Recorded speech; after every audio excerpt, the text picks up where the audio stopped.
अगर आपके पास Windows laptop है तो आज मैं इस टच पैड का इतना बेहतरीन यूज़ करके दिखाऊंगा कि आप भी बोलोगे मैंने ये वीडियो पहले कभी क्यों नहीं देखी। तो इस टच पैड का यूज़ करके आप बिल्कुल मास्टर बन सकते हो टच पैड की। तो आप थ्री फिंगर को यूज़ करके लेफ्ट और राइट आप विंडोज में स्विच कर सकते हो। जैसे यहाँ पर 5 विंडोज ओपन है तो आप चाहिए तो किसी भी विंडोज पर आप यहाँ पर इस वाली विंडो पर आ सकते हो। आप चाहो तो इस वाली विंडो पर आप आ सकते हो, आप चाहो तो इस यूट्यूब वाली विंडो पर आ सकते हो। तो थ्री फिंगर को यूज़ करके आप किसी भी विंडोज में विंडोज ऐप के बीच में स्विच कर सकते हो।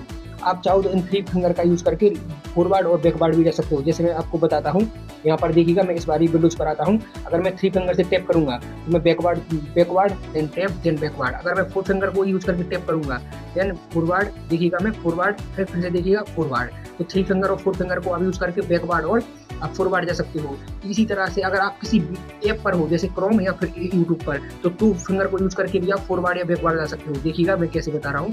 जैसे मैं यहाँ पर क्रोम पर आता हूँ, अभी यहाँ पर आता हूँ, ठीक है। अगर मैं दो फिंगर को अभी यहाँ पर स्वाइप करता हूँ तो मैं बैकवर्ड जाऊँगा, अगर मैं यहाँ पर स्वाइप करता हूँ तो मैं फॉरवर्ड जाऊँगा।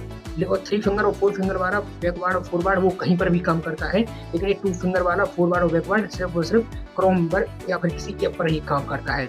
तो मोस्ट ऑफ द केसेस में आपको थ्री फिंगर और फोर फिंगर वाला बैकवर्ड और फॉरवर्ड ही काम आएगा।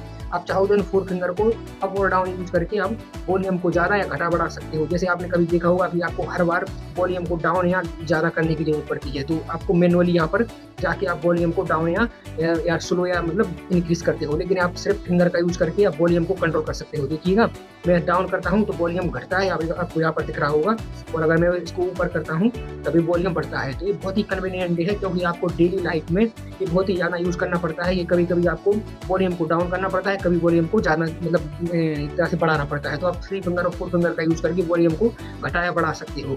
आप फोर फिंगर का यूज़ करके आप डेस्कटॉप में स्विच कर सकते हो। जैसे मैं इस वाले डेस्कटॉप पर मैं सिर्फ रिसर्च करता हूँ और दूसरी वाली डेस्कटॉप पर मैं अपने नोट लेता हूँ। जैसे देखना मैं फोर फिंगर को स्विच करता हूँ तो मैं यहाँ पर इस वाले डेस्कटॉप पर आता हूँ। मैं अगर इस फोर फिंगर को फिर से स्वाइप या लेफ्ट या राइट स्वाइप करता हूँ तो मैं डेस्कटॉप 1 पर आता हूँ। अगर मैं जो फोर फिंगर है या थ्री फिंगर है इनको यूज करके मैं अगर ऊपर करता हूँ, अप करता हूँ, तो मुझे पूरा का पूरा टास्क व्यू मिल जाएगा, जहाँ पर मेरे विंडो जितनी भी विंडोज ओपन है, जितनी भी डेस्कटॉप है, सब दिख जाएंगे एक ही बार में। देखिएगा यहाँ पर 5 विंडोज ओपन है और 2 डेस्कटॉप ओपन है। तो थ्री फिंगर को आप यूज करके आप पूरा का पूरा जो टास्क है वो एक ही बार में देख सकते हो। यहाँ पर मैं फिर से बता रहा हूँ, ठीक है। देखिएगा फिर से देखिएगा यहाँ पर ये डेस्कटॉप 1 डेस्कटॉप 2 और 5 मेरी विंडोज ओपन है। तो ये है टच पैड का बहुत ही बेहतरीन यूज। अगर आपको इसको एक्टिव करना है तो मैं बता रहा हूँ कैसे आपको एक्टिव करना है। सेटिंग में जाना है यहाँ पर, और सेटिंग में आपको यहाँ पर टच पैड एडवांस जेस्चर पे आना है। तो यहाँ पर आपको सारे ही ऑप्शन देखने को मिल जाएंगे, जैसे टैब वाला, swipe up, swipe down, swipe left, swipe right. किसी भी ऑप्शन को आप एक्टिव करके आप अपने टच पैड को मास्टर बन सकते हैं।